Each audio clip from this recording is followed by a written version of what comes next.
Australia's monthly inflation has remained steady. However, there was a surprise rise in core inflation. That word again, rise, which has thrown out hopes of a second rate cut.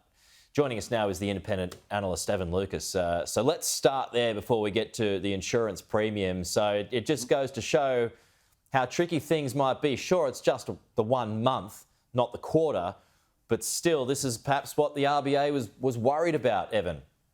Yeah, and you and I have been speaking about this for months, is that if you look inside where that slight rise came, it's still going through things like services. It's still going through those parts of the economy that take a long time to actually unwind themselves, what we refer to as sticky inflation, which takes between 4+ months to actually see any sort of price rise or price decrease come into fruition. Now, it is a better read. I do need to point that out. It is now back inside target. The last quarterly read for core inflation, true mean inflation, was 3.2. This month-on-month rise, which we saw from going from 2.7 to 2.8, is what the RBA is forecasting. I mean, if you look at that same figure, what we saw at their meeting last week, they are now forecasting core inflation to hold at 2.7% for 2.5 years. Now, that is something that I can't see happening because clearly it's not going to be that consistent. The other thing that we were just pointing out is that, again, costs, when we talk about this, costs aren't actually decreasing.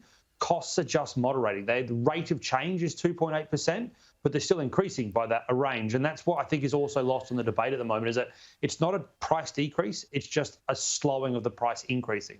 So let's get to the insurance premiums now, because I mean, it's annoying. Every year this happens, and so now it's going up at least 3.7, 3.8%. That's above inflation. Then you've got NIB recently reported 1.8 billion in revenue. It's up to 6%.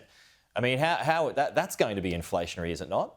Yeah, it is. So I need to look at this again, back to your first question about what happened in the inflation figures yesterday. One of the figures that you don't get in the monthly figures, that you get only in the quarterly, is health rises. And if you look, the average increase in inflation in health across the board over the last 3 years has been about 4.5%. It's currently sitting at 4%. It's above trend. Normally, health moves at about 3%. But in the post-COVID world, it's moving at that 4s. So what you are seeing there is that the rising cost of overall expenses, overall running of health insurances, overall running of health products, overall running of particularly private health and private hospitals is above system. And that's what the private insurance is there to cover, is to actually make sure that there is an ability to fund those hospitals over and over. We've seen over 30 of them have some form of reduced product. We're also now seeing 22 of them that have actually closed their doors. So this is the inverted commas justification. Now, I'm going to put that word very clearly.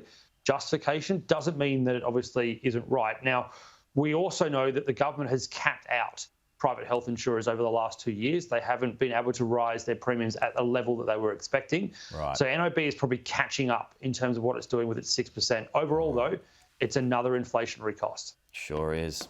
It's going to be bad news for Labor, though, whichever way you look at it, particularly in the context of cost of living. And it's a health area, right? They're supposed to be their mandated area. Exactly. Evan, good to chat as always. Thank you. We'll talk again soon.